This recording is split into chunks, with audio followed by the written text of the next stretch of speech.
அப்துர் ரஹ்மான் இப்னு அபீ லைலா ரஹ்மத்துல்லாஹி அலைஹி அவர்கள் அறிவிக்கிறார்கள், என்னை கஅப் இப்னு உஜ்ரா ரலியல்லாஹு அன்ஹு சந்தித்து நபிகள் நாயகம் ஸல்லல்லாஹு அலைஹி வஸல்லம் அவர்களிடமிருந்து நான் செவியுற்ற ஓர் அன்பளிப்பை உனக்கு நான் வழங்கட்டுமா என்று கேட்டார்கள். நான் ஆம், அதை எனக்கு வழங்குகள் என்று கூறினேன். அதற்கு அவர்கள் சொன்னார்கள், நாங்கள் நபிகள் நாயகம் ஸல்லல்லாஹு அலைஹி வஸல்லம் அவர்களிடம் தங்களின் மீது தங்கள் குடும்பத்தார் மீது ஸலவாத் சொல்லுவது எப்படி என்று எங்களுக்கு கற்றுக் கொடுங்கள் என்பதாக நம்ம கேட்டோம். ஏனெனில் தங்களுக்கு நாங்கள் சலாம் எப்படி சொல்வது என்ற விஷயத்தை அல்லாஹ் ஜல்ல ஷானஹு தஆலா தஷஹுதில் கற்றுக் கொடுத்து விட்டான். சலாம் எப்படி சொல்றதுன்றது அல்லாஹ் தஷஹுதில் அத்தஹியாத்தில் கற்றுக் கொடுத்துட்டான்.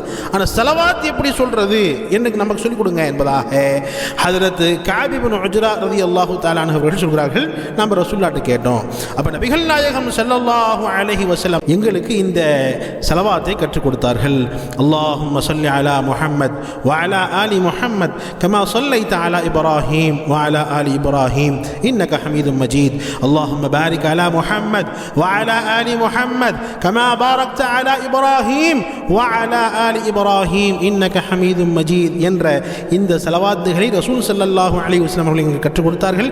எப்படி என் மீது ஸலவாத் சொல்லுங்க, என் குடும்பத்தார்கள் மீது ஸலவாத் சொல்லுங்க என்பதாக ரசூல் ஸல்லல்லாஹு அலைஹி வஸல்லம் அவர்கள் எங்களுக்கு கற்றுக் கொடுத்ததாக ஹஜ்ரத் கஅப் இப்னு உஜ்ரா ரலியல்லாஹு தஆலா அன்ஹு அவர்கள் ஹஜ்ரத் அப்துர் ரஹ்மான் இப்னு அபீ லைலா ரஹ்மத்துல்லாஹி அலைஹி அவர்களுக்கு கற்றுக் கொடுத்தார்கள். இந்த ஹதீஸ் புகாரியில் பதிவாக இருக்கிறது. அல்லாஹ் நம் அனைவருக்கும் நபிகள் நாயகம் ஸல்லல்லாஹு அலைஹி வஸல்லம் அவர்கள் மீது அதிகமாக ஸலவாத்துகள் சொல்லக்கூடிய பாக்கியத்தை தந்து அருள்வானாக. ஸல்லல்லாஹு அலா முஹம்மத் ஸல்லல்லாஹு அலைஹி வஸல்லம், ஸல்லல்லாஹு அலா முஹம்மத் ஸல்லல்லாஹு அலைஹி வஸல்லம், ஸல்லல்லாஹு அலா முஹம்மத் யா ரப்பி ஸல்லி அலைஹி வஸல்லிம்.